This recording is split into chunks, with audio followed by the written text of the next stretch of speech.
Hey, what's up, guys? I said I'd do a deck profile on the King of Skull Servants deck, so that's what we're doing today. This build's a little bit weird. It's not like a lot of other builds. I kind of took all the builds I've seen and kind of sort of combined them a little bit. A lot of people actually really don't like my build, but I've found that it runs like really well. Um, I mean, it can be kind of an uphill battle if you go up against a faster deck, like any of the top tiers right now. I mean, but this deck wasn't really made to compete against those. So this whole deck is based around a card called King of the Skull Servants. The original attack of this card is the combined number. Oh wait, no, the original. I can't read today. The original attack of this card is the combined number of King of the Skull Servants and Skull Servants in your graveyard times 1,000. When this card is destroyed by battle and sent to the graveyard, you can banish one other King of the Skull Servants or Skull Servant monster from your graveyard to special summon this card. Um, this can get big really quick if you run it in a deck. If you build a deck around it, like I obviously have. Its second effect is really good. If somebody actually does manage to kill it, you can bring it back. Um, Granted, it gets weaker because you have to banish one of your Skull Servants or a King of the Skull Servant. But there's so much graveyard manipulation in this deck that, well, not even so much. There's enough graveyard manipulation in this deck that that's not really an issue. Banishing really isn't that big of a deal. But to start things off, we have three Skull Servants, just generic, vanilla, 300 attack, 200 defense. This card is old as fuck and was like the butt of every Yu-Gi-Oh joke back in the day because it was so like even back when there were almost nothing but vanilla monsters. Nobody played this. It was like the worst card because it was so weak. Um, but kind of take a look at the flavor text. A skeletal ghost that isn't strong but can mean trouble in large numbers. I like how they made an entire archetype based off of flavor text for a shitty card. Um, I just find that really cool that they did that. The lady in white, face up, she's got zero attack and 2,200 or 22,000 um, defense. Very good meat shield, actually.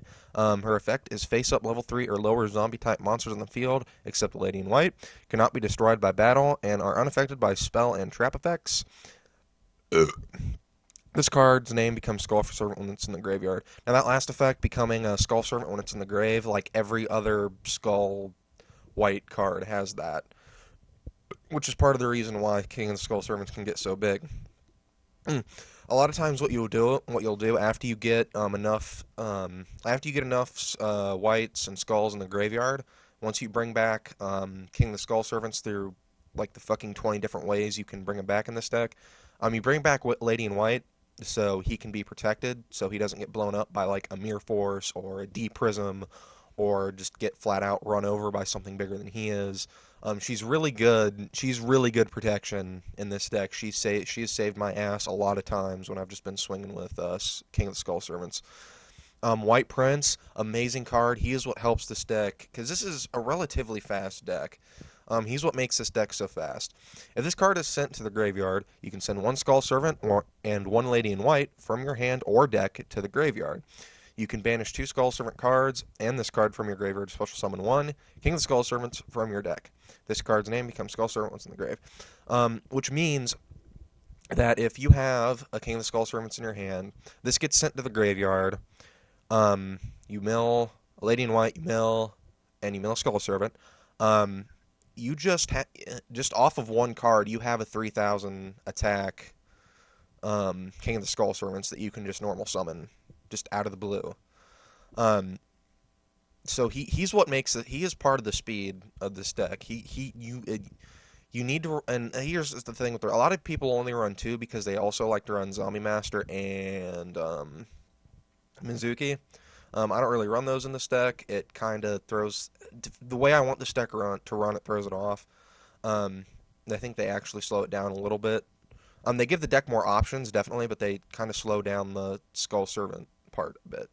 But the thing with this, you want to run as many vanilla Skull Servants as you do White Princes, or else his effect won't work because you won't have the initial target for it.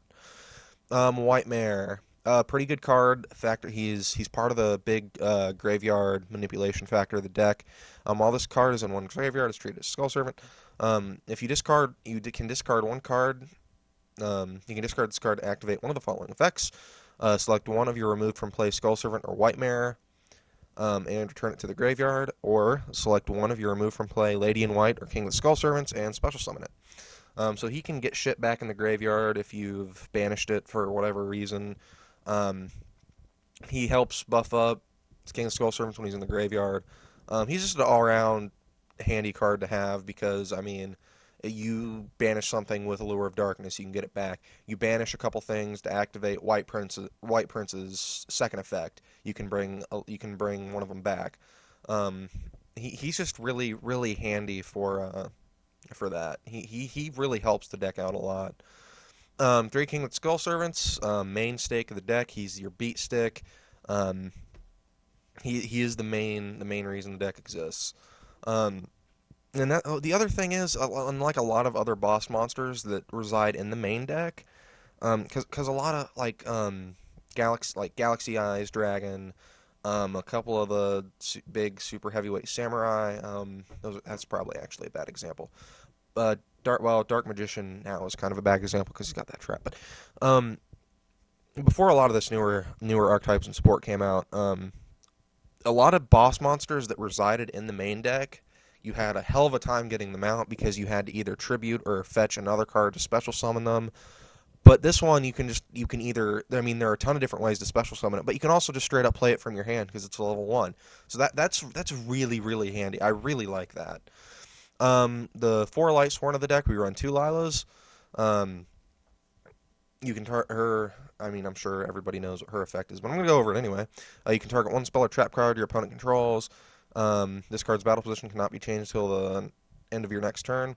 Also, change this card you control from face up attack position to face up defense position. If you do, destroy that target.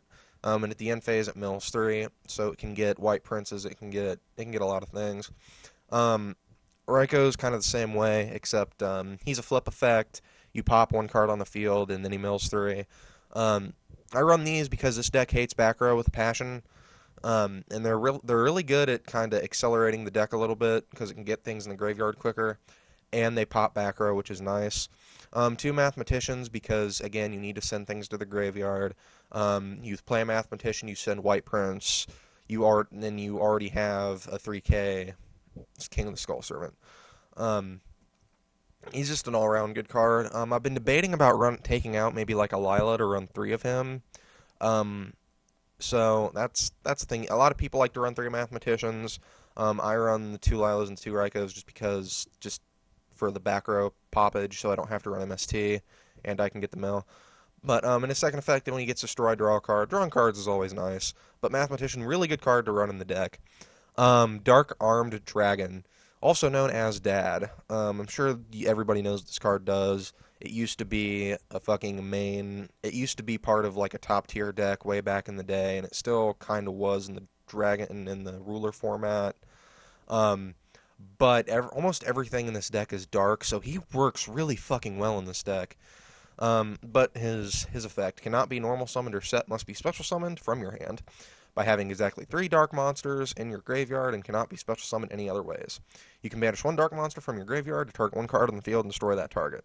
So if you have 3 dark monsters in your field, you can activate, pop something, activate, pop something, activate, pop something. You can activate his destruction effect for as many dark monsters as you have in your graveyard. But I mean, it's gonna make it so that your King of the Skull Servants isn't as powerful. But that's why you have the White Mares and the Burial from a Different Dimension. Like I said before, banishing stuff in this deck from the graveyard really isn't that big a deal, just because you have so many ways. Just because you have quite a few ways to get it back in. So Dad runs really fucking well in this deck, like really really well. It gets rid of problem cards. It's a big beat stick. It's an all around it's just a very good card to run in the deck. Allure of Darkness, draw 2 cards, banish a dark monster. Again, draw cards, you can banish something. Banishing you don't care about because you got the White Mares and the Burial. Book of Life, again, another way to get King of the Skull Servant out of the graveyard. It can get rid of problem cards in your opponent's graveyard, which is nice. A lot of times, though, since there are quite a few ways to specifically get King of the Skull Servants out in this deck from the graveyard, usually I just end up getting a White Mare with it, or not White Mare, the Lady in White with it.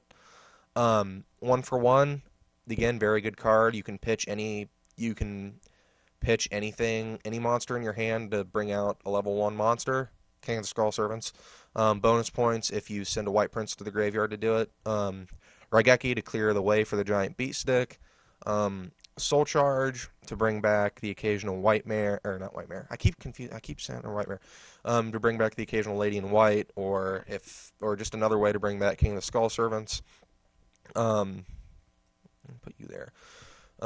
Foolish Burial. Most because you need stuff in graveyard, especially White Prince. It just helps in graveyard. Get the stuff in the graveyard. Forbidden Lance is nice because it can help before you get Lady in White out. If you only have King of the Skull Servants, it can help protect him a little bit. If somehow they have something bigger than King of the Skull Servants, which is very unlikely, you can target them with it and run over them. It's just kind of a handy card to have. I have been thinking about replacing it with other, like if you were gonna modify this build and replace it with some other things, I would definitely look at getting rid of Forbidden Lance first. But it's a really good card to have. Foolish Burial, again, because you have so many things that banish stuff. This adds it back in. It's kind of a no-brainer. Hand Destruction, because you never want Skull Servant in your hand. There's no reason for you to have him in your hand. And you want to get skeletons into the graveyard anyway. So you send a White Prince, get another 3 cards in grave, send Lady in White, send a White Mare, cycle into another 2 cards from your deck. Just a handy card to have in the deck. Helps it progress a little bit. We got the 3 staples. We got Bottomless, Solemn, and Compulse. And then 3 Fiendish Chains. Because this deck already has a fair amount of back row hate with the Lilos and the Raikos and the Dads.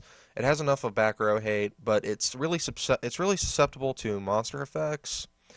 Lady in White helps with the back row too. It has enough back row protection. It doesn't really have anything to protect against monster effects, which is what Fiendish Chain is there for. It's just an all-around good card. Now, the extra deck, I know I said in the one video that this deck doesn't really run one. I don't run one. I just put these in here just so you guys can see, because there are some that you might run that you can make. Actually, why don't I... Hold on. Okay. Okay. But, this is, like I said, outside of... Well, I guess it can make...